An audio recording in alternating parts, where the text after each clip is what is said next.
स्वयं विचार चैनल में आपका स्वागत है।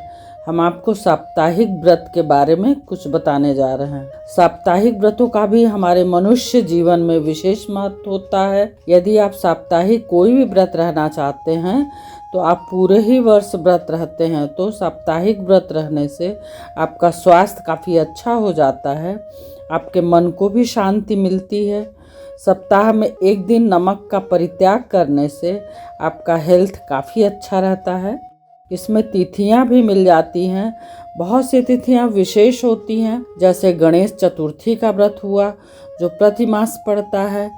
अष्टमी तिथि दुर्गा माता का होता है। सप्तमी एवं अमावस्या काली माता का होता है। एकादशी विष्णु जी का, त्रयोदशी शिव परिवार का, महाशिवरात्रि भी शिव परिवार का व्रत होता है। पूर्णिमा तिथि भी आएगी जिसमें सत्यनारायण भगवान की पूजा आराधना कथा होती है। इस तरह से पूरे वर्ष यदि आप साप्ताहिक व्रत रहते हैं तो आपको इन तिथियों का भी लाभ मिल जाता है। यदि आप तिथियों का व्रत रहते हैं तो 2-2 दिन पूरे वर्ष में आपके साप्ताहिक दिन मिल जाते हैं। इस तरह से आपके जो भी ग्रह दोष होते हैं वो दूर हो जाते हैं। आप साप्ताहिक व्रत की शुरुआत चैत्र के नवरात्र से शुरू करते हैं तो उसमें 7 दिन पड़ जाता है। जिस दिन का व्रत आपको रहना है उस दिन से शुरुआत आप कर लीजिए। यदि आप किसी मनोकामना को लेकर करते हैं तो आप चैत्र के नवरात्र से व्रत शुरू करिए, आपकी सारी मनोकामना अवश्य पूरी होगी। यदि बृहस्पतिवार का व्रत आप शुरू करना चाह रहे हैं तो मार्गशीर्ष एवं माघ माह का विशेष महत्व है। या किसी एकादशी या पूर्णिमा को यदि बृहस्पतिवार पड़ जाता है तो अति उत्तम, नहीं तो आप किसी भी शुक्ल पक्ष के बृहस्पतिवार से व्रत शुरू कर सकते हैं। यदि आपको कोई भी नया व्रत शुरू करना हो तो जिस वर्ष अधिक मास लगा हो, जिसको सामान्यतः भाषा में मलमास कहते हैं, उस वर्ष कोई भी नया व्रत नहीं शुरू करना चाहिए। यदि जन्म कुंडली में गुरु सही स्थान पर नहीं है, या कुंवारी कन्याओं के विवाह में विलंब हो रहा हो, या उनके सुंदर योग्य पति मिलने के लिए गृहस्थ आश्रम में सुखी जीवन यापन व प्रत्येक मनोकामनाओं के पूर्ति के लिए बृहस्पतिवार का व्रत व पूजन किया जाता है। व्रत विधि इस प्रकार से है: केले के पेड़ या विष्णु भगवान की पूजा, पीला फूल, पीला वस्त्र, पीला नही नैवेद्य आदि से करना चाहिए। केसर डालकर बनी खीर का एक समय शाम को भोजन या फलाहार करना चाहिए। यदि दान पदार्थ में आप इतनी वस्तुएं दान दे सकते हैं: पीला वस्त्र, पीला चावल, हल्दी, सोना, पीला पेड़ा, केला, पुखराज, धृत, उद्यापन में 5, 7, 11 की संख्या में पुस्तकों का दान दीजिए। आप भोजपत्र पर केसर या हल्दी से यंत्र को लिखकर पीले धागे में बांधकर गले या भुजा में धारण कर लें और आप रुद्राक्ष की माला से एक माला ओम ब्रीम बृहस्पति नमः का जाप करिए। बृहस्पतिवार व्रत की महिमा एवं उसके लाभ। बृहस्पतिवार व्रत करने से मनुष्य की सब मनोकामना पूर्ण होती है। इसके व्रत करने से देवगुरु महाराज बृहस्पति प्रसन्न होकर व्रतकर्ता को विद्या, बुद्धि, धन, धान्य और पुत्र पौत्र आदि से संपन्न कर उसके सब मनोरथों को पूर्ण करते हैं। इसमें कुछ संदेह नहीं है। गुरु बृहस्पति देवताओं के भी देवता और महान शक्तिशाली हैं। जो लोग बृहस्पतिवार का व्रत करते हैं उनका परिवार सर्वदा सुखी रहता है और उनके घर में सर्वदा शांति बनी रहती है। अतएव यह व्रत सब व्रतों में उत्तम और बहुत ही फलदायक है। स्त्री हो या पुरुष, सभी के लिए यह व्रत सुखदायक एवं हितकारी है, क्योंकि इसके स्वामी देवताओं के गुरु बृहस्पति हैं। जिन लोगों ने बृहस्पतिवार का व्रत किया उन सबके मनोरथ पूर्ण हुए। बृहस्पतिवार की व्रत करने की विधि इस प्रकार से है: जो स्त्री पुरुष बृहस्पतिवार का व्रत करें उन्हें बृहस्पतिवार के दिन सिर नहीं धोना चाहिए। सिर में मिट्टी तथा साबुन आदि को नहीं लगाना चाहिए और सिर भी नहीं मलना चाहिए। बृहस्पतिवार के व्रती को दिन में एक ही समय का आहार भोजन करना योग्य है। व्रत करने वाले को विष्णु भगवान की पूजा करनी चाहिए तथा जहाँ कहीं भी बृहस्पति जी की मूर्ति स्थापित हो वहाँ जाकर उनकी मूर्ति का पूजन करें और जहाँ न हो वहाँ उनके नियमानुसार तो सर्वत्र पूजा करने योग्य है।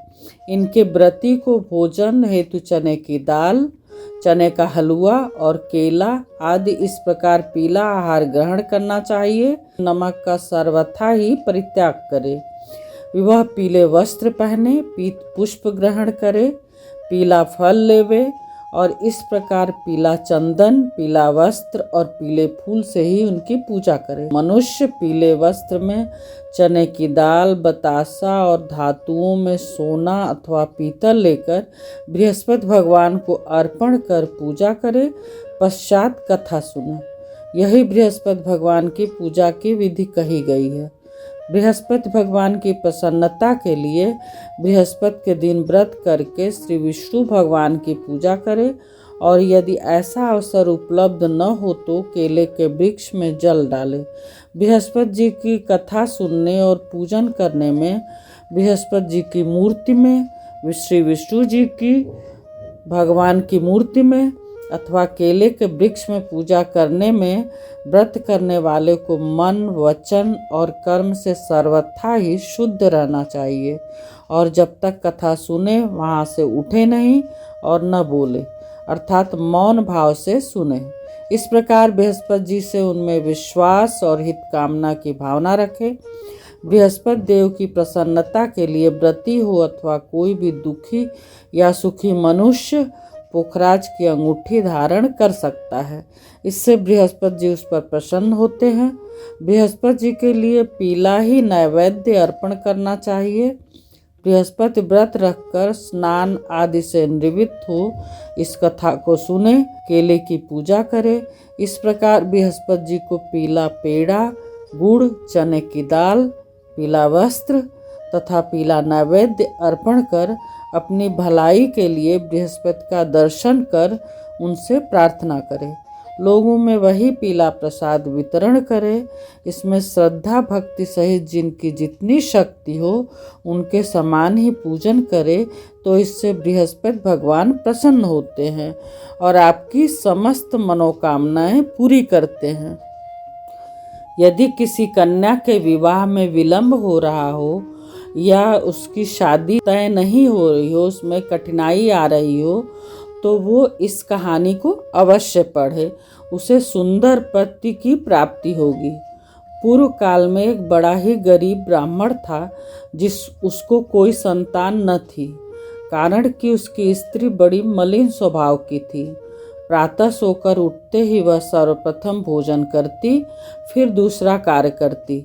यह देखकर वह ब्राह्मण बड़ा दुखी रहता। कुछ समय बाद उसकी स्त्री को एक कन्या उत्पन्न हुई। वह कन्या एक कन्या रत्न थी। वह कन्या ज्यों-ज्यों बड़ी हुई उसका स्वभाव निखरता गया। नित्य प्रातः उठते ही नित्य कर्म, स्नान आदि करती और भगवान विष्णु की पूजा के साथ प्रति बृहस्पतिवार को गुरु बृहस्पति का व्रत भी किया करती थी। जब वह विद्यालय में पढ़ने जाती तो अपने हाथ में एक मुट्ठी जौ भर के ले जाती और मार्ग में डाल देती। उसके सब जौ सोने के हो जाते और जब वह पढ़कर लौटती तो उन्हें बीन कर अपने घर ले आती। एक दिन वह बालिका जौं को सूप में रखकर फटकने लगी। तब उसके पिता ने कहा, बेटी, सोने के जौं को फटकने के लिए सोने का सूप भी होना चाहिए। उसके दूसरे दिन बृहस्पति का दिन पड़ता था।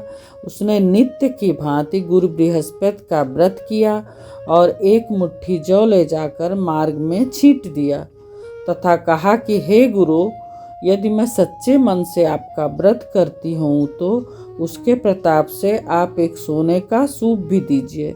जब वह कन्या पाठशाला से लौटकर जौ बटोरने लगी तो गुरु बृहस्पति की कृपा से उस दिन उसे सोने का सूप भी मिल गया। दूसरे दिन जब वह कन्या सोने के सूप में उन सोने के जौं को फटक रही थी तो उस शहर का राजकुमार उधर से आ निकला।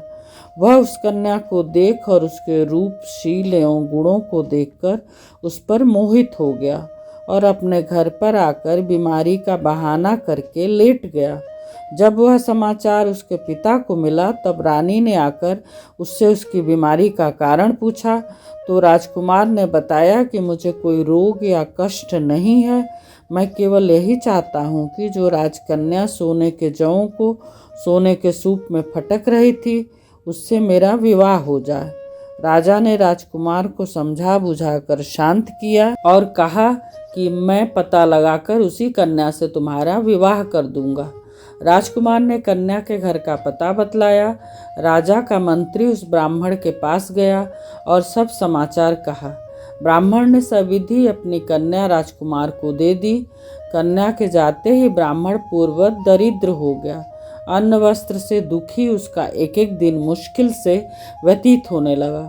एक दिन वह दुखी पिता अपनी कन्या से भेंट करने को गया।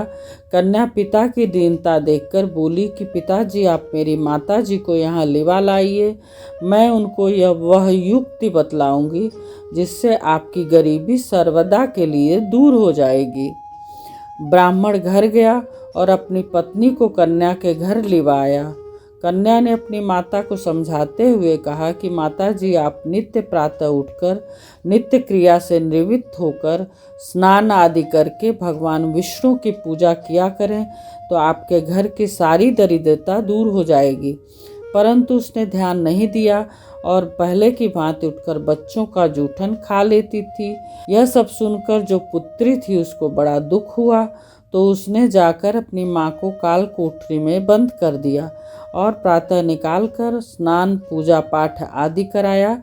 इससे उस ब्राह्मणी की बुद्धि ठीक हो गई और वह बृहस्पतिवार को व्रत करने लगी। बृहस्पति भगवान के व्रत से वह ब्राह्मण धनवान और सुखी हो गया तथा मरने पर वे पति पत्नी स्वर्ग के सुख को प्राप्त हुए। इस तरह से जो कोई भी बृहस्पतिवार का व्रत रहेगा या ये कथा पढ़ेगा उसकी समस्त मनोकामनाएं पूरी हो जाएंगी।